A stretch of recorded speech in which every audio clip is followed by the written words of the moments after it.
अस्सलाम वालेकुम सामाइन। सामान से लदा हुआ एक बेरी जहाज़ महू सफ़र था कि तेज़ हवाओं की वजह से वो उलटने लगा। करीब था कि जहाज़ डूब जाता। इसमें मौजूद ताजरों ने कहा कि बोझ हल्का करने के लिए कुछ सामान समंदर बर्द करते हैं।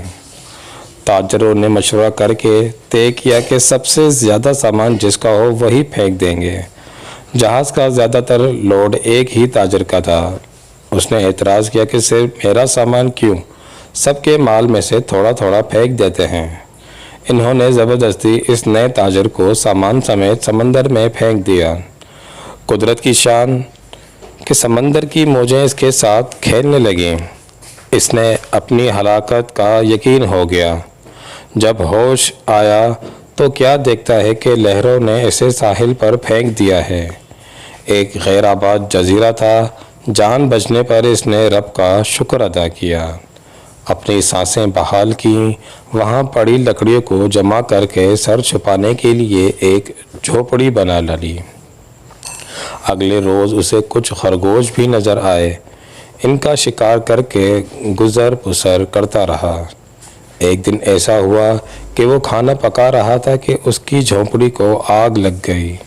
इसने बहुत कोशिश की मगर आग पर काबू ना पा सका।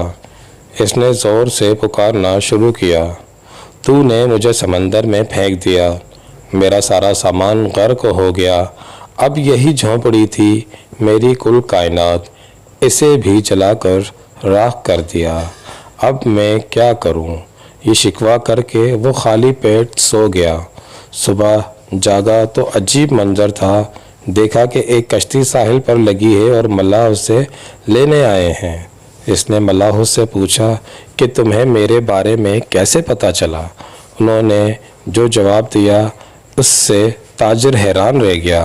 मल्लाह ने कहा कि हमें पता था कि ये जजीरा गैर आबाद है, लेकिन दूर से धुआं उठता हुआ नज़र आया तो शायद कोई यहाँ फंसा हुआ है जिसे बचाना चाहिए, इसलिए हम तुम्हारे पास आए।